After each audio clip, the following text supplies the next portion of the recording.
Hey, anyone who watches this, man, I've had Bondtech stuff in the past, and it's been good quality, so I didn't hesitate to order the LGX Lite kit for the K1 Max as soon as they announced it. About 6 weeks after I placed the order, I got it in. This is the box it was shipped in. You can already see the box is all damaged because it was just tossed in a bag and then shipped from Sweden to the US. I've already got some of the parts out, already started taking the tool head apart. Man, I'm pretty upset.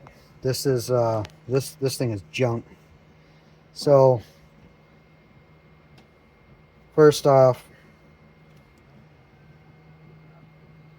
maybe hard to see in this light, but you can see up on the top and then the top left, there's space between the bearing and the housing. The hole is oblong on the one piece.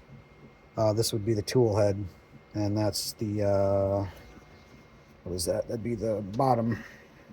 Yeah, the bottom bearing. I noticed as soon as I took this piece out of the package that the bearing on this side was actually, it was pushed out. Let me put the retaining screws in to show you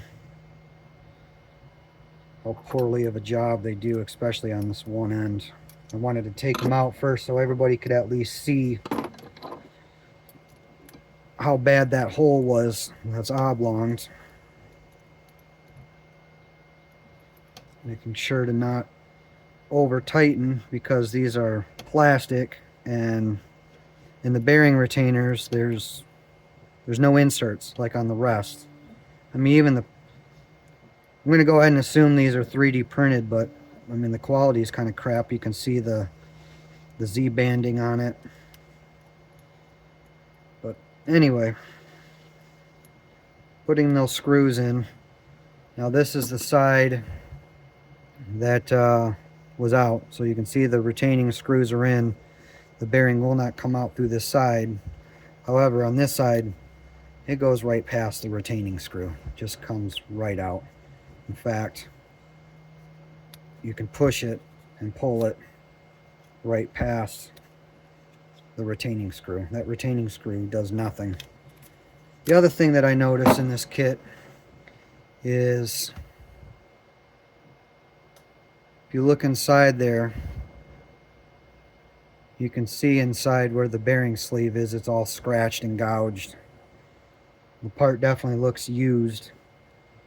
Oh, and then on this part, you can also see that the bearing stack is crooked.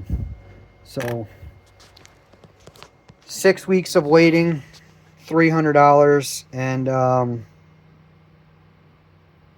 wow, I never thought I'd ever hear myself say this, but I'd rather stick with the Creality stock parts than put this Bondtech junk in here, because it's just that, it's junk. There was absolutely no quality control at all in this kit. The parts were just tossed in a box, thrown in a bag, and shipped several thousand miles via FedEx, which the packaging was crushed. And I mean, that still doesn't explain the poor quality in the plastic parts, the crooked bearing stack, the oblong hole in the tool head carriage, and the fact that the bearing was already, like I said, it was sticking out like that inside the package with the retaining screw in it. And again, you can see that retaining screw does nothing. So yeah, and of course I'm in the US. Support is in Sweden, so I get to deal with about a half a day time difference.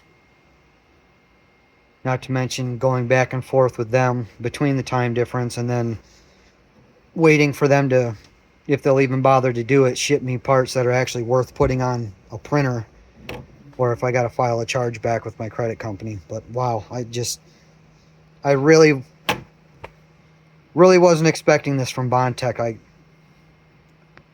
I'm can't say I'm speechless. I've given words, but I mean, it's YouTube. I'd like to say far more, but can't. But there you go.